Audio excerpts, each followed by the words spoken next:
Ndawo iyo lindawo bayakala ngalindawo ndawo iyo lindawo bazali bayakala ngalindawo ndawo iyo lindawo sizoyithini lendawo ndawo iyo lindawo siqedela abafowethu lindawo.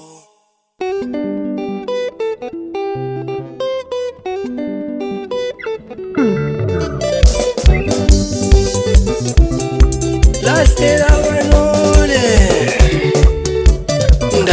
ndawo iyo lindawo bayakala ngalindawo ndawo iyo lindawo bazali bayakala ngalindawo ndawo iyo lindawo bayakala ngalindawo ndawo iyo lindawo bazali bayakala ngalindawo ndawo ayile ndawo sizoyithini lendawo ndawo iyo lindawo siqedela abafowethu lindawo ndawo ayile ndawo sizoyithini lendawo ndawo iyo lindawo siqedela dadewethu lindawo.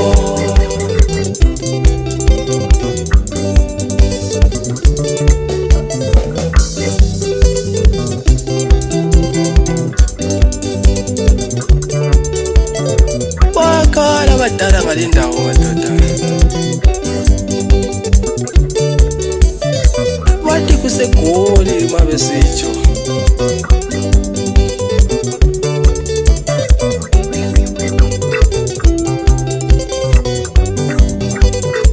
ulaleluzwe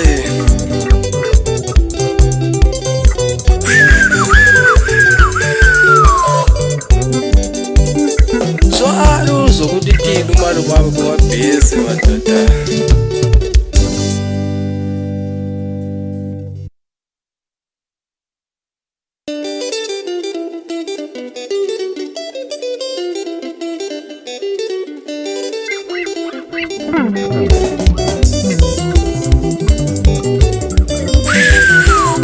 Ladlela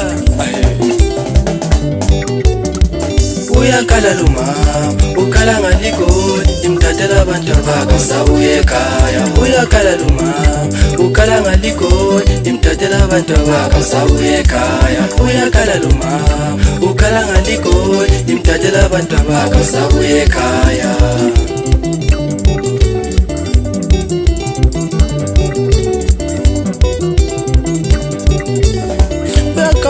Salukazi madoda igolisi bafihlile abafana madoda.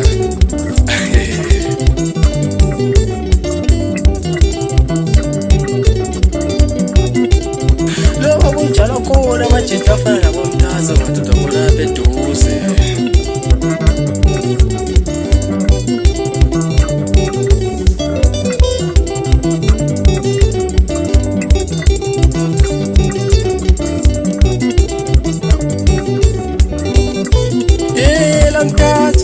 Squeeze mani kakwara mchana sesibatshile isibono noksi Zwana squeeze Mr. Squeezeni Zwana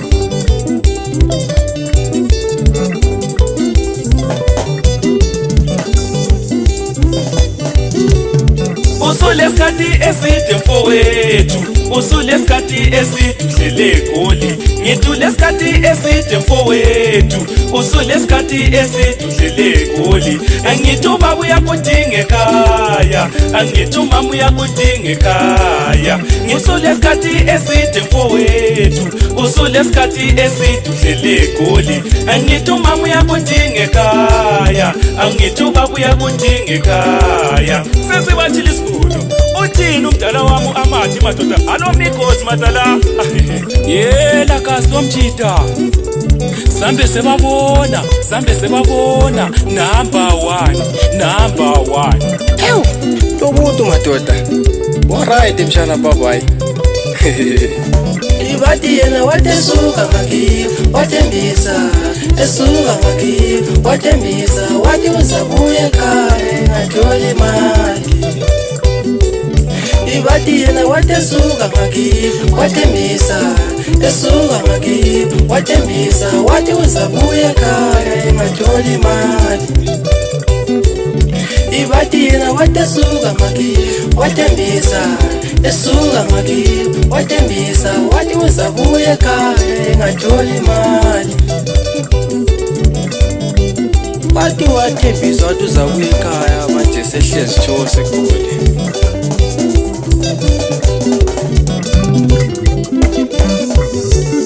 Kukula nokusizatsha namhlanje mphethe umuntu omdala kumabhesi ngithi ankela madoda ushunza swali. Iyenzani ngalo? Ivuma itaji samasamele kulinyala. Kodwa masongenhla ngasiqala ukuyibonga isinto seziye madoda. Ikade ngisinto somalima nox.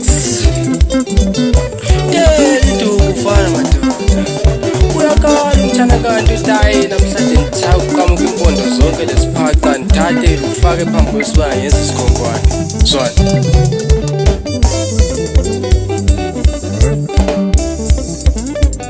Iyaqala le ndaba madoda kwabuya indoda layo fokaduku bekhala madoda.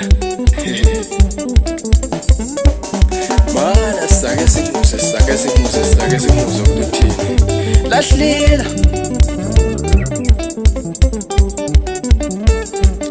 Uasho wabhalela ikhumbulo ekhaya madoda. Ngela. Ayi Angela mina ngisazi Angela kanti abantu sebethuthile mina sengithi ngiyafika lapha endaweni lesi ngibothola kule nqwa kanti Angela uhamba njani Angela abantu sebehlala ngapi Angela Ubi mthana indaba zenezi madoda zokuthi leli yamalala manje sebethuthile sebeleko joy madoda. So yiko madoda sithi hayi dlala likhumbule ekhaya. Yemshana.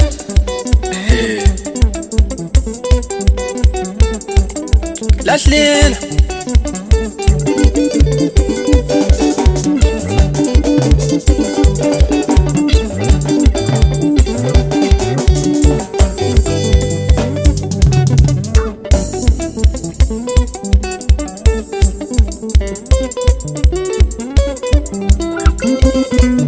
Zwali.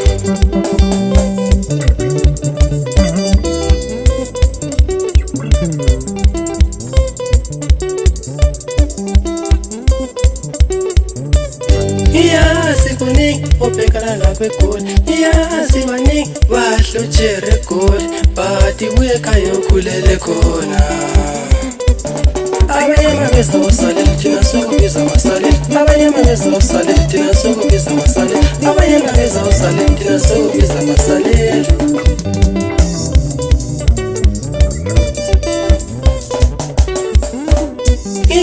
Sikuningi obhekana lapha eGoli.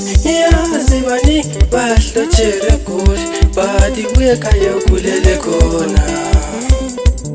Abanye mabesa usalela thina sokubiza amasalela. Abanye mabesa usalela thina sokubiza amasalela. Abanye mabesa usalela thina sokubiza amasalela.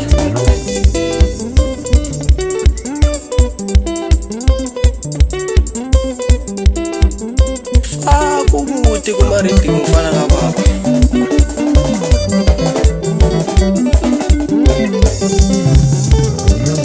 Alukwezi ifana.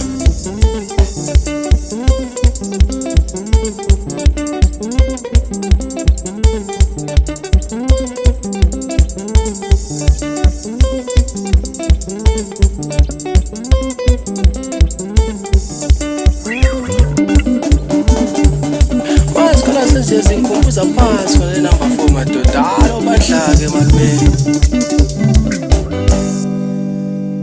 Yela mthatho. Squeeze Mr Squeezeni Zwali. December lo awubazobuya abantu emakhaya December lo awubazobuya abantu emakhaya December lo awubazobuya abantu emakhaya December lo awubazobuya abantu emakhaya December lo awubazobuya abantu emakhaya December lo awubazobuya abantu emakhaya bazobuya Angela bonke abangafuniyo abahleli eGoli laphana yena kahle mjina ngiphethe unox kuma redeem kuma lead Zwani police agent Angela wami Zwani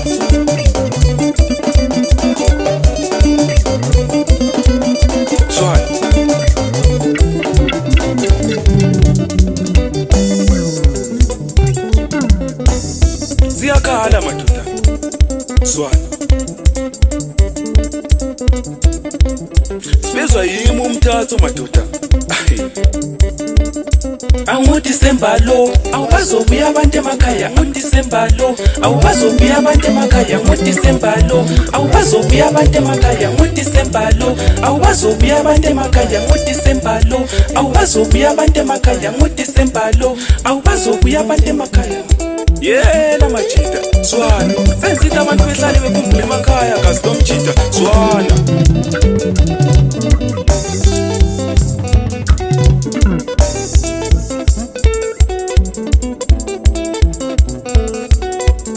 hlalani likhumbule emakhaya lina hlalani likhumbule ovela khona hlalani likhumbule emakhaya lina hlalani likhumbule ovela khona hlalani likhumbule emakhaya lina hlalani likhumbule ovela khona hlalani likhumbule emakhaya lina hlalani likhumbule ovela khona bathi noma ubuya ngaphi madoda uyatsho gazi lomjida noma ubuya endaweni zabolubalo onkayi endaweni zabokhezi khona leGwanda yonke indawo imalahleli yabusigudile labo sotholotho khona le lalabe ukuphuma kona ezimalahleli emlamthini madoda zwana yela gazi lomjida squeeze Mr. Squeezeni siyachaya madoda lunyaka kuyadilikela intaba zokhahlamba impethu umdala wami ushudza kumabhesi madoda zwana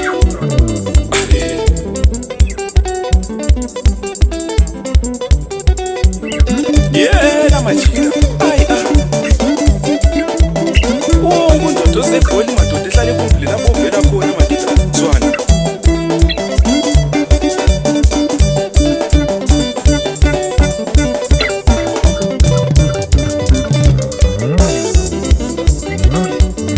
yela ankela kanti uyenza njani kazi lomjida uzangiqamula ikolo mani yela majida lo nyaka nto ezibizwa yimi Mr. Confusion Interruption Immunocardiomyopathy Inflammation the trigger phula mthathu umfana kamabutho kachaka madoda i-antifi test unodume ehlezi kandaba madoda ngiphethe unosi madoda anzange ngamkhohlwa ugazi lomjida zwana